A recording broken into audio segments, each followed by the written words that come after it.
My name is Brij. I'm a real estate broker since 1988. I've seen the good days, the bad days, and the not so bad days. My passion is to educate consumer about all aspects in real estate. Actually, I sold over $1.75 billion in real estate. Now, that's a lot of experience. I went through many failures, many successes, and I've seen many stories that you will be amazed. Not everything looks so glamorous as it is sometimes.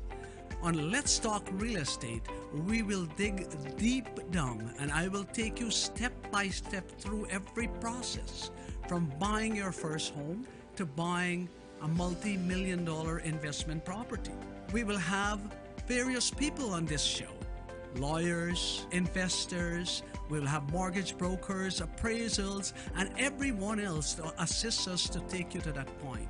My aim is to break it down in such easy terms that you will be able to follow. So please join me every Thursday between 1 and 2 and let's talk real estate.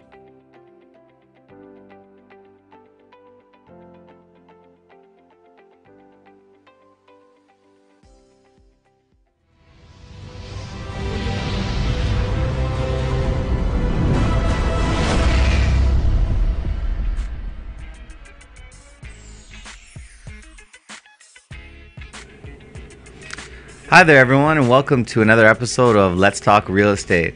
Usually we have Brij and myself, Amit, Kanhai, but instead we actually have Sharmila Maharaj from TD Bank. Say hello. Hi, everyone. All right, so we have a really interesting show planned today. All right, so we're talking about a lot of the crazy news that's out there about the big stress test and a few other things. So maybe we should jump straight into that topic. Oh, the big scary stress test. Yeah, okay. That's what my clients call it too. Oh so. My gosh, this is one of the first things that actually comes up when I speak to a client. Right. The big stress test, and what people don't realize is that it was always there. It just wasn't in the public. So right now the media is talking to people about this stress test and that banks are implementing. But really it was the government, it was Bank of Canada, they started this to try to slow down the market.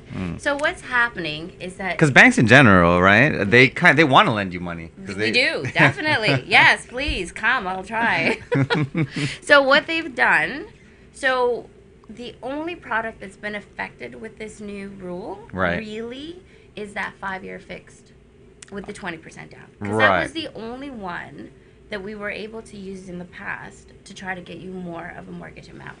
Okay, got you. I guess because you would kind of wiggle between if you were going with a 5-year fixed or a variable, or... You got it. Right. So if you were going with a variable, then you were going to qualify at the Bank of Canada rate. Right. If you were going to go with a 5-year fix with 20% down, which honestly 1 out of 10 people maybe would be in that category. Right.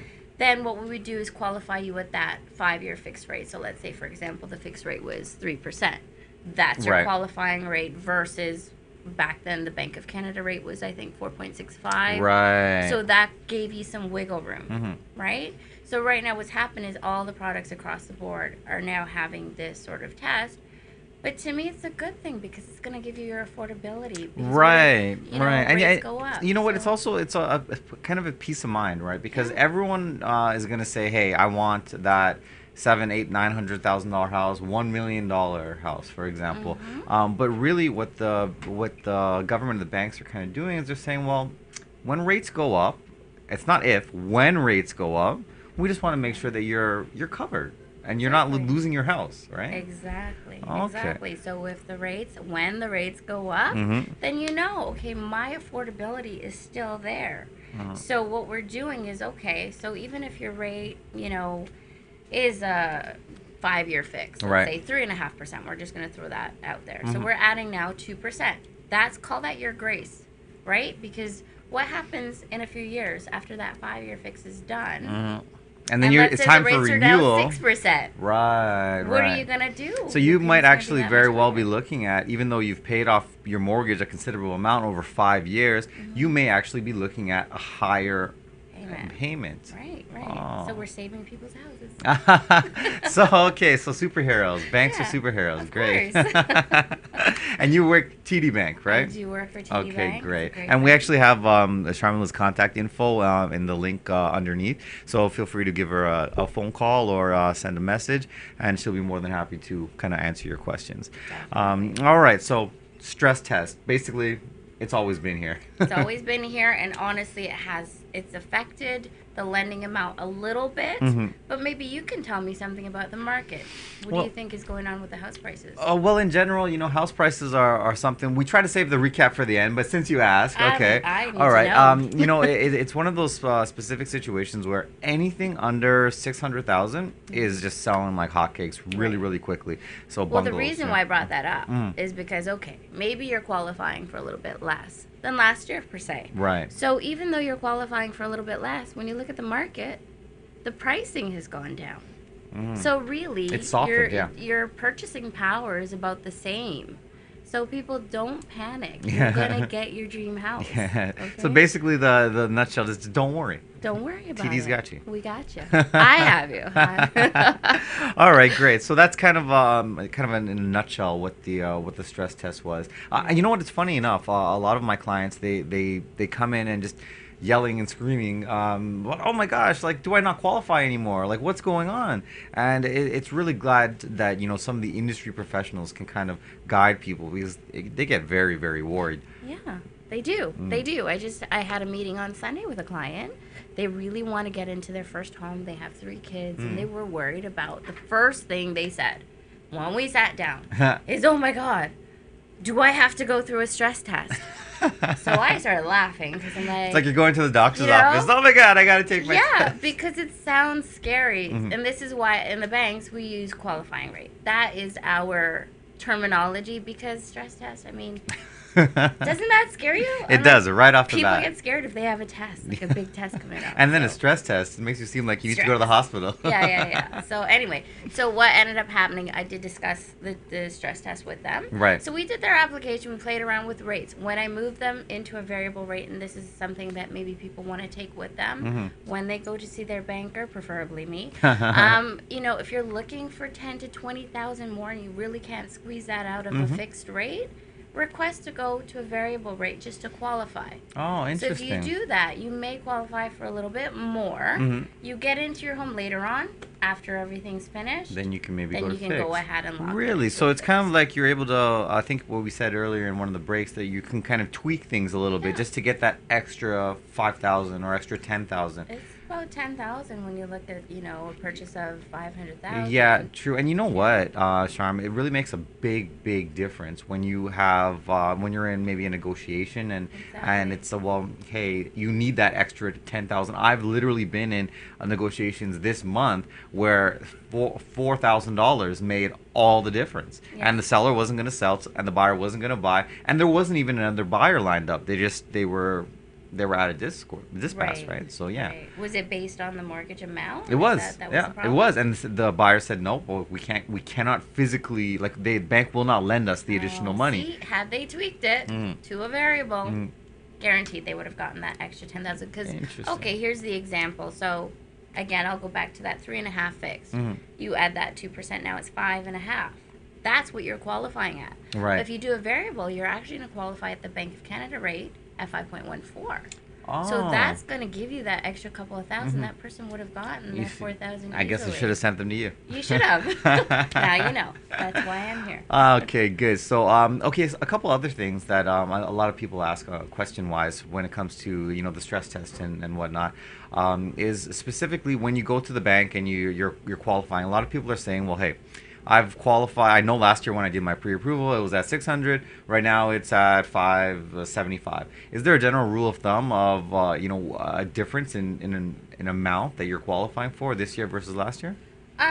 Okay. So if you did a pre-approval last year, now there's different pre-approvals. Like, did we have a builder pre-approval? Did you have that in place? Did you have a purchase agreement in place when you did your approval?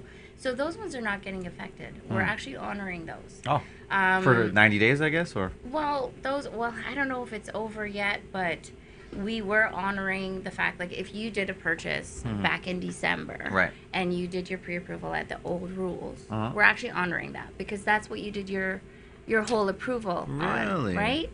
But this year, honestly, what I've seen, you're looking at maybe 20,000 difference. On a $500,000 home. Yeah, maybe 20, 30,000. But again, it depends on what rates you're going to choose. If Right. you're going to choose that variable. But there is definitely a difference. But your purchasing power, again, I'm going to reiterate, is not really being affected Right. based on the market prices. Right, because especially, a lot of stuff, and not to get too much into the market recap at the end, but a lot of the stuff in the higher end of the market is actually, it's softened quite a bit. Stuff in the, 4, 5, 6, 700 or 600,000, it's actually fairly, it's come down really in line with what the banks try to do, or the government really. So another question now, a lot of my clients, they ask this one specific question about CMHC approval. Right. So is it this a myth that it's easier now to be approved with CMHC involved, or how does that work? Honestly, Yeah. I don't see a difference. So that's a interesting rumor. Right, I wonder yeah. where that came from. And well, again, it comes back down to noise. We touched on this in one of our other episodes. News is almost like it's noise. Right. And in the next segment, we're actually, you know what? We're at about time for this segment. Okay. In the next Well, segment, I want to get back to that we CMHC one. we will. So in the next segment, what we're going to be doing is just touching on a little bit more of the noise and news that's out there. So if you guys can just stay tuned, we'll be back in just a moment.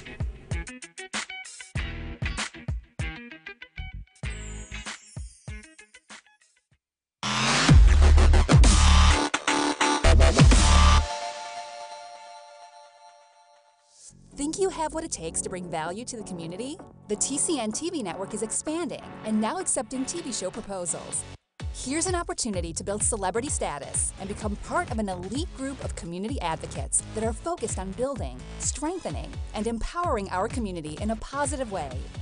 Are you interested in embarking on a new adventure? TCN TV is searching for people interested in opportunities to change the conversation and pave an unforgettable legacy. If you feel you have something of value to offer, send a written show proposal to shows@mytcntv.com.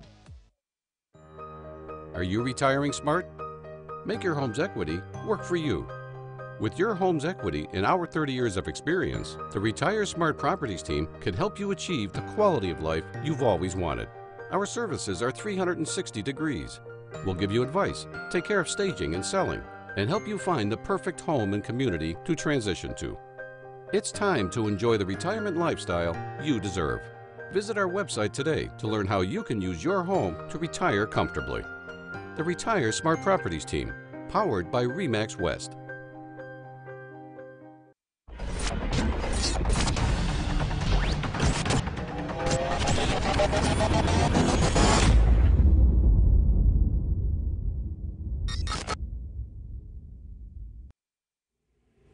Hi everyone, and welcome back to Let's Talk Real Estate, here with your host, myself, Amit Kanhai, and we actually have Sharmila Maharaj from TD Bank as the resident expert on mortgages and all that financial stuff that you really no one really knows about.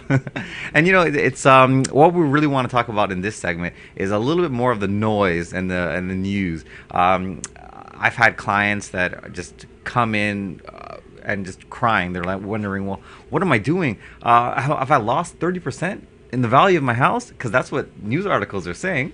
Yeah, which again kind of makes me chuckle a little bit because honestly, that 30%, the bidding wars, the $100,000 to $200,000 more than asking, that money was just gravy. So if you were lucky enough to sell your house back then great, you got that extra 200,000, but that wasn't actually the market value of it. It really wasn't. And you know what I tell a lot of people as well, and we went through this with a lot of people in that time that were selling and buying. They sold high, and then they bought high. So everything just kind of moved over. It was a lateral move. There was no gain or anything. Some people that really did benefit are retirees, people that were selling their house that, inflated prices. Yes, yeah. So they definitely, benefited a little bit. But more on the noise. Now, specifically, even just this year, from January, February, March, we're in right now, news articles are saying, well, market's down 30%, market's down 25%. It's on all the major news outlets, on TV, it's on newspapers. Specifically, something that I really try to get across to clients now is it's not that the market is down. They're usually just putting a play on words. Right. What it really is the sales volume is definitely down. Because if you look at it last year, sales volume was just nuts. You were getting, offers were getting accepted. You had bidding wars, 30 people trying to get one house. It was just a crazy time. So obviously the volume is down. But if the volume is down by 30%, this is my beef with the news. I want to just say something because I find it interesting that volume was up when prices were up. Yeah. What is that about? What is it? Buy high, sell low now? Like when did that start happening? Yeah. So me personally, I think what's happened is the media has scared our buyers. Yes. They've talked about this stress test over and over and over again in the news, and people are like, oh my gosh, I'm not going to qualify. Well, come to the banks, see your realtors, talk to one of us, and we'll walk you through the process. Have an expert kind of look through it. And think about it. Now you're going to buy a little bit lower. Yeah. So, I mean, that 30%, as I mentioned before, that was gravy. The market itself, the actual property values, and you can tell me if I'm wrong, they're actually still going up 3 to 6%. Yeah. Depending on what area they you're are in. very, very stable. And surprisingly enough, it's just the real issue that we're having right now is some sellers that we're listing currently, they really have that last price stuck in their mind. Right. The price from even August or July. Even though the peak was basically February or March. So they really want to list at that particular price. So what we do is we just kind of show them the comparables. We let them know things have slightly dipped, but it didn't just continue in a downward spiral. We've kind of just leveled out, and now we're back to a normal increase. But again, has it really dipped? Has it? Yeah. Because to me, this is my personal opinion, is that the market prices haven't really dipped. Yeah. Because when you look at it overall, year over year, the there's actual definite value gain. is growing. So Yeah. you're still getting that gain. I think what is scaring people is they don't want to buy in, and then we're going to have a big drop. Yeah. I really, in Toronto, this is mainly where I do my business. I don't see a huge drop in Toronto. I'm hearing rumors that there's still, a lack in availability. There definitely is. I'm telling you right now, anything under $650,000, it will be gone as long as it's a decent home.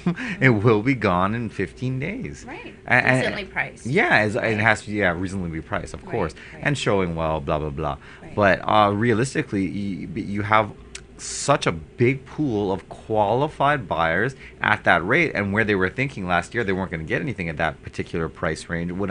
If they'd asked me last year, I said maybe not. You're not going to get what you're looking for at $650 or $640. But now they're in abundance.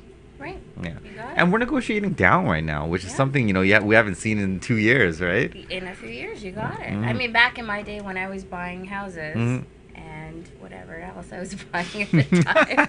I mean, you can negotiate your price. So you're getting your, house at 10 to 20,000 less. Now, I think we're trending back toward that, which is a good thing. Yeah. Why not? It's a buyer. To me, it's a buyer's market. It really is. Why not go into the bank, get yourself a pre-approval, see what you can afford, and then go shopping? No, Have definitely, fun with it. There's definitely. no commitment. And I like the way you pitch that. Come on in, get a pre-approved, just go shopping. I'll give you a story of just a property in Northeast Brampton just a couple weeks ago. Right. Listed at $670. We negotiated all the way down to $645. And this was really, it's just there was multiple people interested in the property. Only one of the other people put an offer, and we put an offer, but we gave them a nice quick closing, which is what they wanted. This particular person wanted to was going into retirement. Right. So they just said, hey, I'm done with this place. I've already signed up with my retirement home, and they want us for next month. They needed availability because apparently those things are very hard to get booked into retirement home. Right. So we said, okay, we'll give you a closing date, 26th of March. And no one else could match that. So even though the other guys were about $3,000 or $4,000 higher than our offer, they went with ours. You got it. And really what I'm trying to drill down on is the fact that having a skilled professional helping you with your mortgage, and then helping you negotiate your deal. So realtor basically is really coming back into play an important role, where maybe a year and a half ago or two, or maybe a year ago, the role of the realtor was basically stick your sign in the lawn and like 13 people want to come buy your house. They didn't do anything. I actually had that comment from I met a lawyer on Saturday at this event that I went to, and she was talking about purchasing her first home and how everything went, and she says to me, she's like, you know, was it really worth it paying the realtor 2.5-3%? And I said to her, yeah, actually they do that background work that, you know, you're not skilled or qualified to do. I mean, it might look like your job is easy on the surface. Yeah. But honestly, you're doing a lot of negotiating back and forth. And I know this because I see it. And she says her next property she wants to do is a private. And I said, you know, even though you're a lawyer, there's a lot of little things that you don't know about it at the real estate market that your realtor will know. And you know what, a lot of things that they'll miss, and while we're on that specific topic of, you know, private purchase and private sales, I'll tell you right off the bat, it's kind of like an exclusive club. If someone lists their home and there's not on the market, it doesn't matter if it's $5,000 under the price, or maybe say $6,000, $10,000 under the market value, realtors will not show the property. So it'll be on, you know, one of those, I guess, Comfree or whatever. Like, they just put a sign in the lawn. Realtors will just not show it. And they even say on those Comfree sites and whatnot, they'll say, okay, still willing to pay the realtor 1% or 1.5% or 2.5%, as long as you bring the person. So they're thinking it's going to be easier. They're going to save by not using a realtor to represent themselves. Right. Well, how could you possibly save by not having a professional represent you? They look at the dollar figure and they say, gosh, that's going to be, you know, $10,000, $15,000. I got to pay this guy. I might as well just save it and get that money in my pocket. But what's going to happen? Your potential purchaser pool shrinks significantly. When I mean like 90% of the people are not seeing your property. It's not on the MLS. It's not in the regular systems. And then the realtors are not going to show it. Right. So, and on top of that, even, I know you mentioned last year, okay, fine, it was a free-for-all, and okay, people didn't think they needed a realtor. But honestly, with the bidding wars, don't you think you need a good person on your side? Of course. Don't you think that you got better prices for your sellers because you were on their side? Oh, by far. Right? By far. So, yeah, you might pay out that percentage, but the sale price of your house is that much more. Money in your pocket. And then on the buyer side, let's say you're representing a buyer. At least you're saving their money on that side. So, like, I don't know. I believe in having somebody on my side that is a professional, that knows what they're doing. You do the negotiation. I just want to sit back. Take my money. Well, you know, it comes down to the point where you got to earn it. So like, at least have a professional represent you. You got it. But on that note, what I want to do is just take a quick break, and I'll ask our viewers just to stay tuned for the next segment, where we're just going to dive into a little bit deeper about kind of the products and at most of the banks, not just TD, and how they've been affected with some of the rule changes. So I'll ask you guys just to stay tuned. We'll be back in just a moment.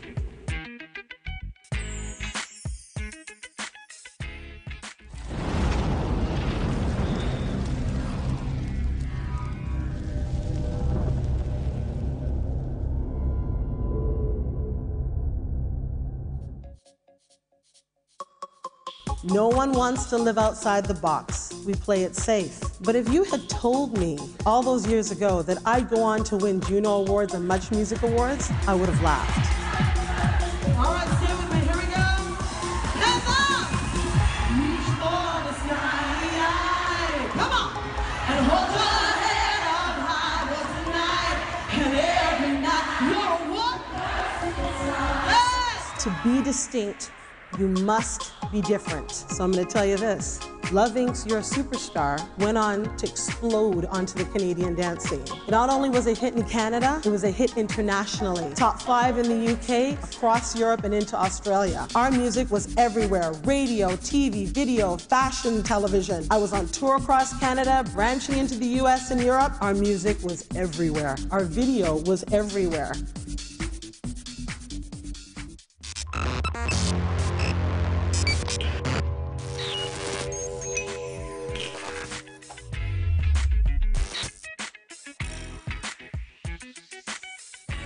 Hi everyone, welcome back to Let's Talk Real Estate. I'm here with Sharmila Maharaj from TD Bank, and obviously you guys know me, Amit Kanhai.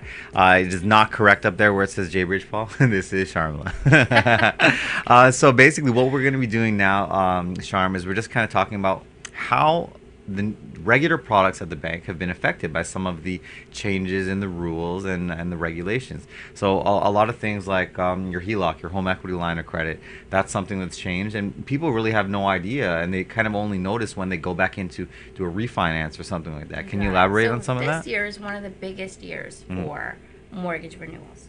So a lot of people are wanting to refinance their property and take out that equity to maybe purchase another investment property, which is a new trend right now. Or I did 3 this month alone. Well, there you go. Yeah, so it's definitely a new trend. That's something I do a lot of refinances. But again, what I found is, you know what? You don't necessarily need to refinance that entire mortgage. Because what's going to happen is if you try to do that, now you have to qualify that entire mortgage at the new rate. So what I've suggested now to clients is maybe renew that portion of your mortgage. Go ahead and renew that. Let's say it's $300,000.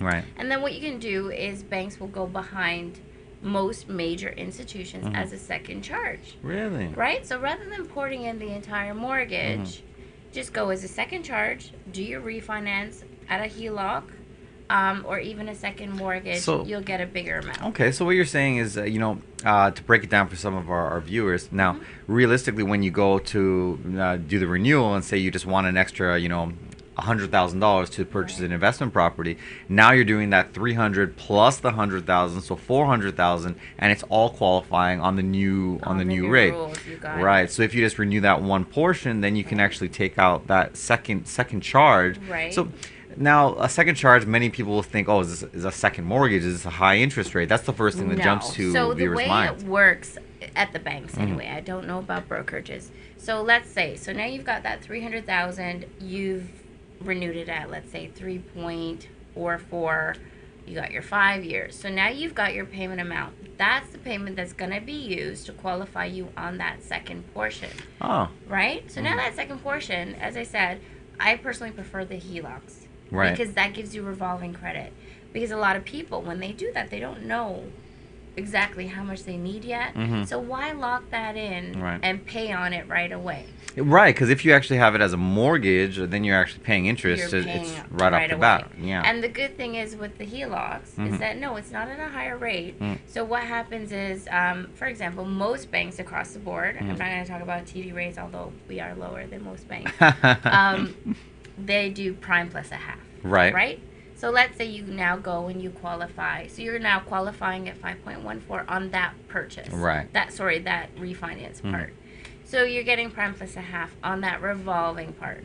Great. Now you're not paying anything on that yet. Right. And a lot of the banks have promotions for registration and whatnot. So you're not paying anything to get this product. Really? Right? The other thing is now, okay, you found a property. Right. You've now refinanced. You've got that HELOC. Yeah, and this is investment property that we're looking at. Okay, exactly. This is the scenario. You found a new investment property. You need 200,000. Your actual limit is 300. You don't need to take 300. Take your 200. And the way most banks work, you can lock in that 200 at a fixed, at a variable, whatever term you like. You can do a 1 year, 5 year term. Right. And now you're going to start paying on that. And it's the same rate as a regular mortgage. Really? And then, so that remaining 100,000, you can, I guess, leave that as a line of credit, or? That is the line of credit. Use it. So a lot of people, when they're purchasing investment properties, needs a little bit of upgrades. You have that to do your upgrades, roofing, whatever, maybe 10,000.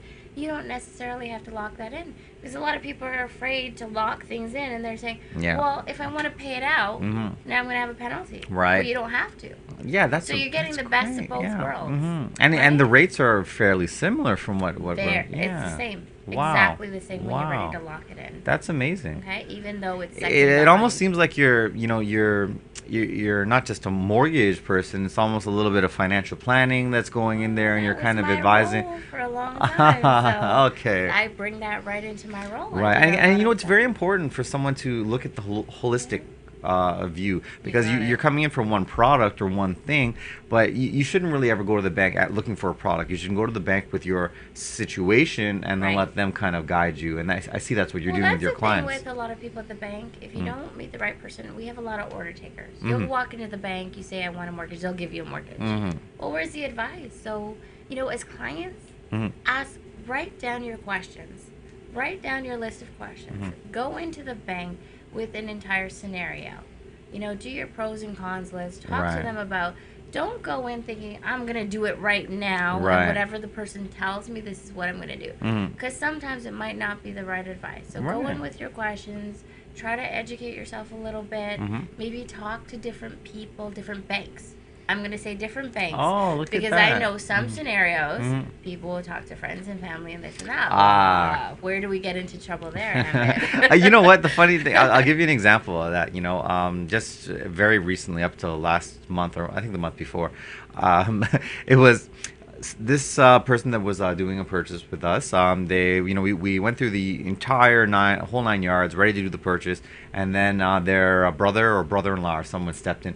Honestly, that's overpriced. When I paid for my house, it was $300,000 cheaper. 10 years ago? 10 ago. years ago. Yeah. But then these are people that you would consider in a family dynamic, someone that you may take advice from on a regular basis, and you definitely respect them. Right. So then when it comes down to things, then you start questioning yourself, and then you also start questioning the professional that you hired to do the job. My advice, guys, bring that person with you. Yeah. Bring that person with you and speak to your advisor, whether it's a real estate advisor, whether it's a banking advisor. That's a very good tip. Right? I've done it. A lot of people want to bring their sister, mother, mother-in-law, father. Bring them, because this way we can educate them at the same time. Honestly, I firmly believe in that, because I've had a lot of situations where a lot of the times, husband wants to do the running around, and maybe wife wants to stay home with the kids in the evening. So we'll go see house number 1, 2, 3, 4, 5, and even the same situation with younger people now getting married. So age 25, 30, 35, whatever it is, a lot of the times they're getting a little bit of a lump sum from parents, and we're going to touch on that more in the next segment. So basically what happens is they've gone through with me or other real estate professional and seen 10, 15 homes, and they've really figured out what they like, what they don't like. It's been a whole nice process. And then you know what that dollar is going to get you, because you've gone through the process. Right. Then in the last one, they bring mom and dad in, or mom and dad on both sides in, and this is the first home that they've seen. So, I don't like this. No, not about that. Not about that. No, guys. We've already done all of the legwork. We're just kind of showing you for your stamp of approval. And unfortunately, these days that stamp of approval does come with maybe $150,000. Right. So there's no real way. How did you work around that? So honestly, what I do now is the last 4 or 5 properties, and you never know which one's going to be the last, but we make sure and show them, at least keep them involved. Right. So as the email train goes through, always keep them CC'd. And then they'll see the properties, and then when husband and wife or the newlywed couple goes back home to their respective homes, or whatever it is, they tell their parents, oh, this looked nice, but this, that. So even though they're not physically there, they're able to at least feel like they're a part of the process. And then when they find the right one, it's like, all right, now I'm just going in for their final stamp of approval. But I always recommend, if there's more than one decision maker, you bring them in on it. I mean, at the banks, obviously, we can't CC the parents because there's a lot of personal information there. Right. But yeah, as I mentioned, definitely bring them into the bank with you. Bring your decision maker in. Because then we're going to go through the entire process with you. We're going to talk about rates. We're going to talk about amortization. We're going to talk about CMHC, which you had brought up earlier that I do want to get back to. I found that interesting. And this way, at least your parents, brother, sister, whatever it is, can be comfortable with you and actually help you with the proper advice. Right. Rather than the hearsay. Because I get a lot of that. And even my mom did that one back in the day when I was buying a house. Yep. And honestly, it was $250,000 was what I was spending. Yeah. And it's overpriced. The market's going to drop. This is in 2004. Do you know what that property's worth today? $750, right? And I gave it up. My there goodness. was one in Stouffville. Yep. So I'm going to tell you from my own experience, bring your parents in, go in with an educated decision. Do your research. Right. As I said, go to different professionals. Right, right. And you know, it's always comes down to, you know, a very simple question. Now, if your you know, your bathroom faucet is leaking, or your shower is leaking and it's broken or it's flooding, are you gonna fix it yourself? No, yeah, are you gonna call your uncle, or are you gonna call your dad? No, you're gonna call a plumber. You got it. Yeah. You got it. So with that and on top of mind, we're gonna take a little break, and then we're gonna jump into a little bit more things with the market and the updates. So I'll ask you guys just to stay tuned, and we'll be back in just a few minutes.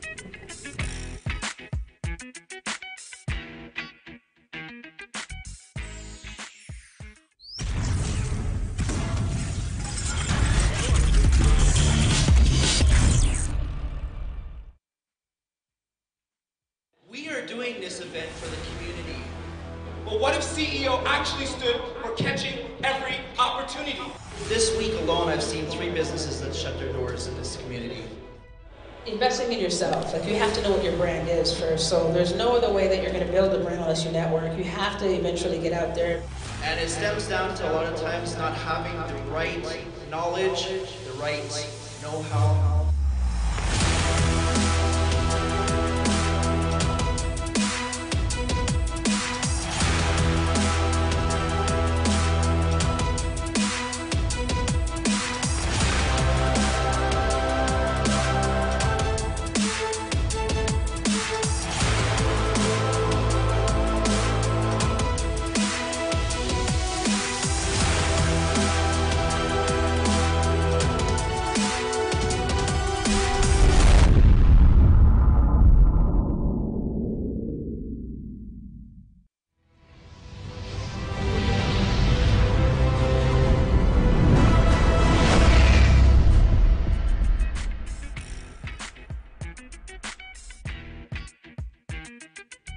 Hi everyone, and welcome back to Let's Talk Real Estate. Here with myself, as you know, Amit Kanhai, and Sharmila Maharaj from TD Bank. So we're just kind of picking her brain on all the myths about mortgages, and, you know, a lot of the crazy things that are in the news that are kind of, you know, really scaring people from even taking that first step. And it's honestly, it's a little bit disturbing when you think that the news is just basically telling you, oh, you're not good enough, you can't qualify. The banks are not telling you that. Yeah. We think you're great. So, as I said before, come in, get the advice, see what your affordability is, and then you can go see your friend Amit and go shopping. To go shopping. I like the way you put that. Time to go shopping. Well, that's what it is. It's like shoe shopping, right? For a girl, you're gonna figure out your affordability, and then you're gonna go look at all the different stores and all the different colors and all the styles, and decide, okay, is that, you know, what's the weather, and you're and then which one fits, timing of the market, and then which one fits, which one's comfortable, which one's long term, short term, and that's real estate. Sometimes you're gonna have short term and long term. I must say I've never heard that analogy before. I have long-term and short-term shoes. Ones that I can wear all day and ones that I can just wear for an hour. Right. So Oh, the comfy ones. Okay. the comfy ones, and then I've got ones that I've owned for 10 years and one that I've owned for a year. Okay, So, got there you. go. Got you. That's Now back to real estate and mortgages. Oh, really? I like this too.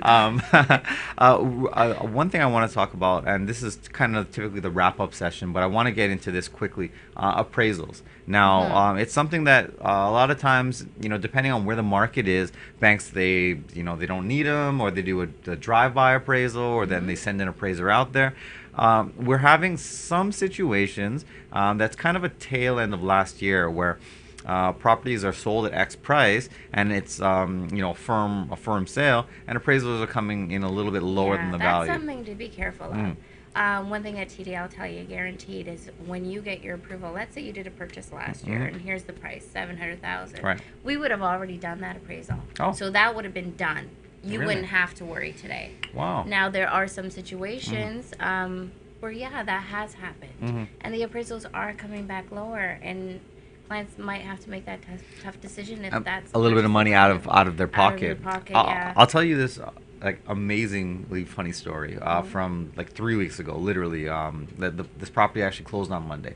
So I won't name the bank, but the appraisal came in at $3,000 under Right. the actual price, which is like it's nothing, right? So the purchaser was like, oh, well, sure, I'll just whatever, I'll put the difference. Right. And I said, you know what? You bank at both two institutions. Do me a favor and just ask them to ask the other one to have a look at it. They came in. They didn't even order the appraisal. They're like, sure, go for it. Automated. Yeah. Oh, see, Yeah. nice. So based on the area value. Yeah, based Right. on the neighborhood, based on the area value. A lot of these properties, the older ones too, they have nice lot sizes. And, a lot of times people don't realize that it's really the land is what's worth worth a lot. It's the rebuild cost of some of these homes is very, very little. But you do bring a good point. From institution to institution, you might get different values because we all have different systems that we use. So yeah, that's a good idea. Just go to another institution, maybe TD. Yeah, maybe TD. No, but it's nice. You know what I really Yeah. like about you specifically is you encourage clients to shop around. Yes, definitely, yeah. definitely. Because you know what, if I'm going to do something for you, I want you to be comfortable. I want you to know that what I'm doing for you is right. Because I am not a salesperson. I refuse to be considered a salesperson. Right. I'm here as like a lifelong partner. So if I do your mortgage today, I'm doing your mortgage in 5 years. I'm hoping to do your children's mortgage. And, depending on how long I'm in the industry, maybe your grandchildren. Wow, look at So that. it's a relationship for me. So if I know you've done your shopping around and you're comfortable with what I'm doing for you, Right. then I know I have your relationship. I have your buy-in, and I'm not a salesperson. So I've had calls, people, checking my website. Yeah. And they'll call and they'll give me other institutions. This is what they're being offered. And I will give them that advice. I don't push them at all to come see me. Here's your advice. You know what? If you're interested, come back and we'll have a conversation. You got it. So you do like mobile? You're at different locations? Oh, or I'm everywhere. I don't actually sit in an office anymore, which is fantastic. It's great for my clients. It's great for me because a lot of our clients are super busy. As you know, a lot of your, I'm sure, viewings are in the evening because they're busy during the day. Yeah. And then with myself personally, like it's, Saturdays and Sundays are just, a write-off. So yeah, that's interesting. So I did a mortgage on Sunday at a coffee shop. Right. We finished the entire application. They got approved. So, yay. But at a coffee shop. Isn't that fantastic? Yeah, Like, that I can really meet is. you. Yeah. I can meet you at your home. I can meet you anywhere. Okay. I met clients on site when they're doing their viewings. Really? To check the affordability. Or they've called me while they're on site. To So check you're their affordability. completely mobile. Completely mobile. Mobile.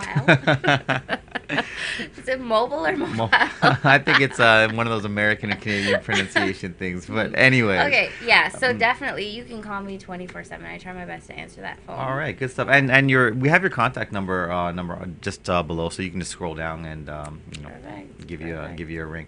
Okay, next thing that we wanted to touch on, and we've kind of been all over the place today because it's been such a fun day. We're just jumping into everything. So really, where do you think the market's going as a bank professional? I can't speak as a bank professional. Okay, then give me but your I can your speak as my personal personal opinion, and this is something I've been driving in with my mom because she's on the sidelines right now. She's hesitating, and she saw a few properties. Oh, Sharm, I don't want to buy right now because I think the market's gonna drop. So this is the same story from 10 years ago. This is my mom. Like, I love my mom. She's an accountant. She's a very smart lady. But she is a buy high, sell low person. She does it in the stocks, and I laugh at her all the time. I'm like, Mom, the market, this is the GTA. This is Toronto. If you think about the logistics of Toronto, we're starting to get a little bit overpopulated, in my personal opinion.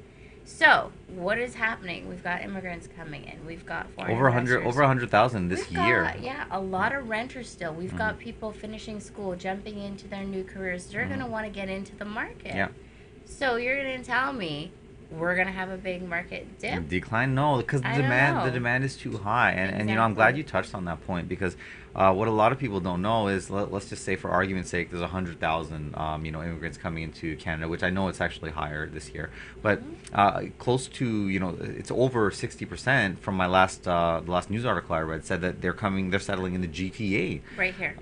So that's a little bit scary so because where are the houses? Yeah, where are the homes? And our infrastructure really isn't even set up for it. So we're expanding a little bit. It's on all the outskirts, but there's a lot of people that are just selling in right in the city and moving just to the edge. They are. Yeah. Our retirees. That's what they did. They sold during that period where they were getting more than asking, they were selling, and then moving to the outskirts. But again, GTA is growing. It really so even is. Those property values, I personally think they're going to start going up. They really are. So I'm seeing like even areas like Burlington increasing by, a house that 1 year ago was 500 is now 550, and that's something that's, Burlington was never really increasing by that amount, but you're getting a lot of the overflow heading out that area, and you have the 407 and you have the QEW. Yeah, the 407 going out to Pickering, Ajax, Pickering, where it goes both ways. It goes all the way now.